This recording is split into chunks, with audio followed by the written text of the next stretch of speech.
C-110 had the ability to be there, in my opinion, in 4 to 6 hours from their European theater to react. They would have been there before the second attack. They would have been there before the second attack.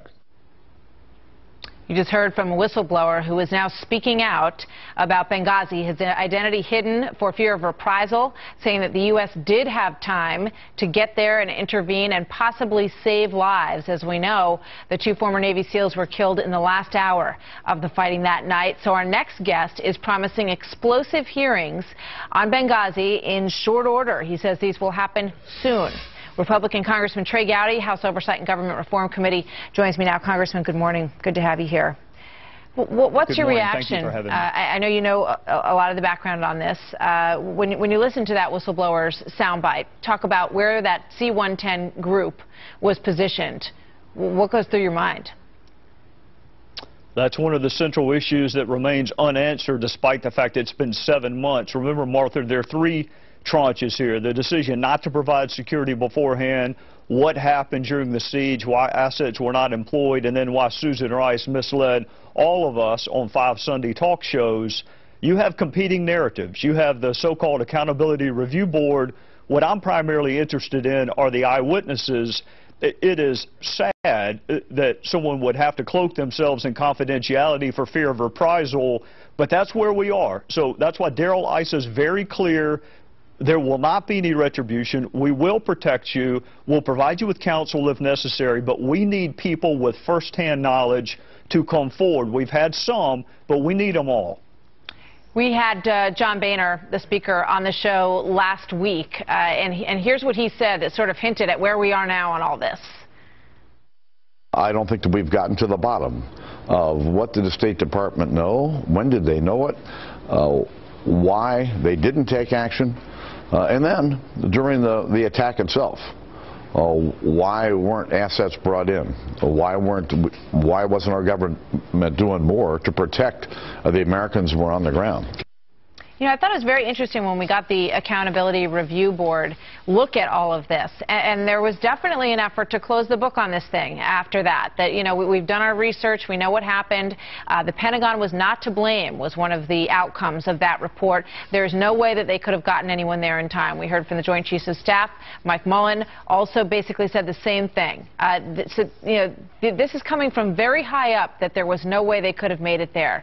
So this is a huge revelation if it is true, Congressman. Well, welcome to Washington. Here's my question, Martha. How did they know they couldn't have made it there? They had no way to know when it was going to end. They knew when the attack started, but how in the world could they possibly have known when it was going to end while it was going on? I mean, nobody would have foreseen that this lasted 7 hours, so that's the middle tranche. Let me say this with respect to the Accountability Review Board. Martha, there's a reason we don't let students grade their own papers and we don't let defendants sentence themselves or investigate themselves. People lack the objectivity to question themselves. So the fact that the State Department may have cleared the State Department doesn't matter. I could care less. It's Congress's job to provide the oversight. The other point that I think Speaker Boehner hopefully will make is this. We know Susan Rice was wrong.